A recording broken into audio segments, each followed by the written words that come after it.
Hai teman-teman, selamat datang di video aku. Jadi di video ini aku mau share satu topik, yaitu tentang KPR.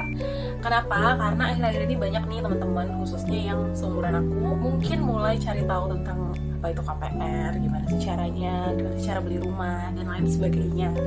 Dan aku ngerasa nggak ada salahnya juga nih untuk bikin video mengenai topik ini supaya informasinya lebih cepat menyebar ke teman-teman, jadi nggak perlu cari tanya satu-satu gitu. Jadi aku bisa langsung spill info-infonya di video ini.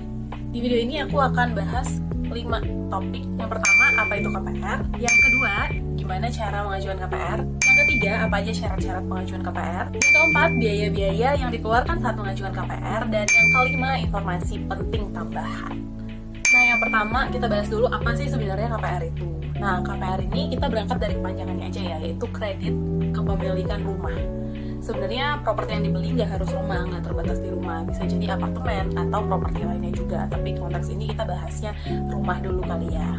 Mungkin banyak teman-teman yang seumuran aku, khususnya yang nggak punya background di finance atau di banking, yang bingung sebenarnya kredit ini caranya gimana.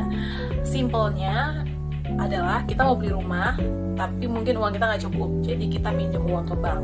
Nah, uang pinjaman itu nantinya akan kita kembalikan ke bank dengan cara mencicil setiap bulannya selama satu periode tertentu. Nah, periode ini umumnya dikenal sebagai tenor ya. Nah, tenornya ini bisa macam-macam. Di Bank Indonesia umumnya itu maksimal 20 tahun sampai 25 tahun. Jadi tergantung kita mau pilih yang mana dan sesuai dengan kebutuhan kita yang mana. Semakin panjang tenornya, maka semakin ringan pula cicilan yang kita bayarkan setiap bulannya. Kemudian yang kedua, gimana sih cara ajuin KPR? Step pertama yang paling penting adalah teman-teman, kita harus cari rumahnya dulu, cari tahu kondisinya gimana, lokasinya di mana, dan deal harga dulu ke penjual atau agentnya. Kalau semuanya udah deal, kita tinggal datang ke bank, kita bawa dokumennya, lalu ajukan KPR. Karena pihak bank itu fokusnya untuk pembiayaan pembelian rumahnya teman-teman aja. Jadi untuk dealing harga dan lain-lainnya itu langsung hubungan antara penjual dan pembeli. Step kedua, jika sudah mengajukan ke bank, yaitu pihak bank biasanya akan kasih simulasi dulu, lalu akan minta dokumen-dokumen administrasi yang diperlukan oleh bank ke teman-teman. Nah, yang perlu di-highlight di sini adalah pastikan keberadaan sertifikat asli rumah yang mau kita beli itu sekarang ada di mana. Apakah ada di tangan si penjual atau mungkin lagi diagunkan di bank atau di mana? Itu kita perlu note juga dan infokan ke pihak bank. Kemudian yang ketiga, apa aja sih syarat untuk mengajukan KPR? Untuk syarat aku bagi lagi ya menjadi 3 bagian. Yang pertama ini syarat administratif. Syarat administratif ini sebenarnya biasa sih kemampuan kita untuk melengkapi dokumen-dokumen yang diminta oleh bank. Sebenarnya dokumennya cukup standar seperti KTP, NPWP, KK, akta nikah, dan lain-lain. Mungkin untuk case-case tertentu dokumen yang diminta bisa jadi lebih detail dan lebih banyak gitu. Tapi umumnya sih hanya dokumen standar pribadi seperti itu. Kemudian yang kedua adalah syarat repayment. Syarat repayment ini intinya adalah kemampuan bayar kita kepada bank. Jadi kemampuan kita untuk membayarkan cicilan setiap bulannya ke bank maupun biaya-biaya lainnya. Bank akan memperhitungkan kecukupan penghasilan kita setiap bulannya. Itu akan dihitung apakah cukup untuk membayar cicilan-cicilan setiap bulannya dan biaya-biaya lainnya. Penghasilan kita ini umumnya bisa dibuktikan dengan slip gaji dari kantor dan atau mutasi rekening bank.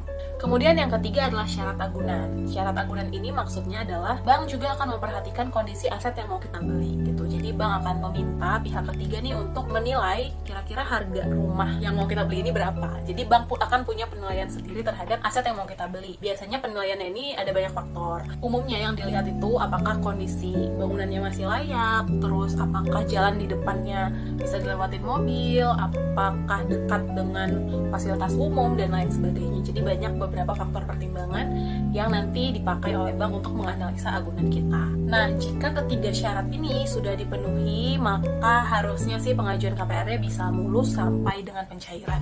Kemudian pembahasan yang keempat yaitu biaya-biayanya apa aja sih? Terkait biaya sebenarnya bisa berbeda-beda tergantung banknya.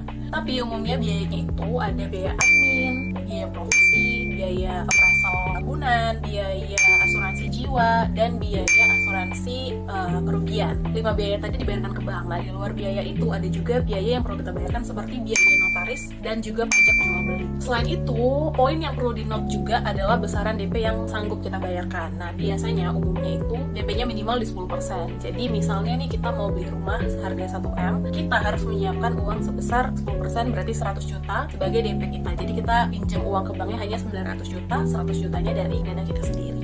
Kemudian info penting terakhir dan berita baik juga buat teman-teman, pengajuan KPR dan kredit lainnya bisa lewat aku.